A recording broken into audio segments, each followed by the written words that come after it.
الحمدللہ رب العالمین الصلاۃ والسلام علیک سید المرسلین اما بعد فاعوذ باللہ من الشیطان الرجیم بسم اللہ الرحمن الرحیم اللہم صلی علی حبیبنا محمد وآلہ وصحبہ وسلم تسلیما کثیرا کثیرا لا حول ولا قوۃ الا باللہ۔ سورہ بقرہ اردو ترجمہ، رکوع نمبر 22، آیت نمبر 177 سے 182، 177 سے 182۔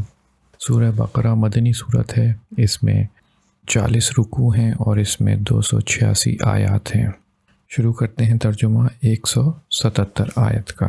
بسم اللہ الرحمن الرحیم۔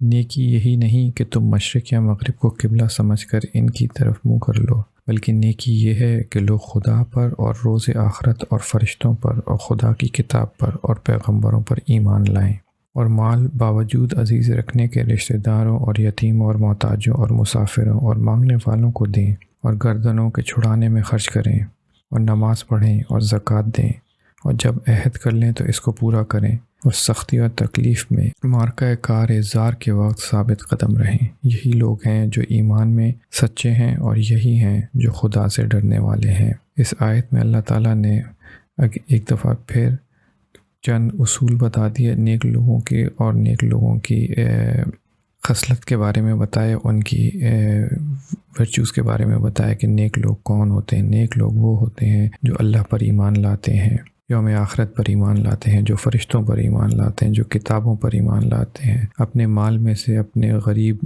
غربا، یتامہ و مساکین کے لیے خرچ کرتے ہیں، لوگوں کو چھڑانے کے لیے اپنے پیسے یوز کرتے ہیں، مشکلوں سے نکالنے کے لیے نماز قائم کرتے ہیں، اپنا عہد پہ قائم رہتے ہیں، صبر کرتے ہیں۔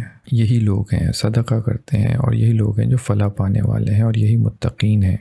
مومنوں، تم کو مقتولوں کے بارے میں قصاص یعنی خون کے بدلے خون کا حکم دیا جاتا ہے، اس طرح پر کہ آزاد کے بدلے آزاد مارا جائے، اور غلام کے بدلے غلام، اور عورت کے بدلے عورت، اور قاتل کو اس کے مقتول بھائی کے قصاص میں سے کچھ معاف کر دیا جائے تو وارث مقتول کو پسندیدہ طریق سے قرارداد کی پیروی یعنی مطالبہ خون بہا کرنا، اور قاتل کو خوش خوئی کے ساتھ ادا کرنا چاہیے۔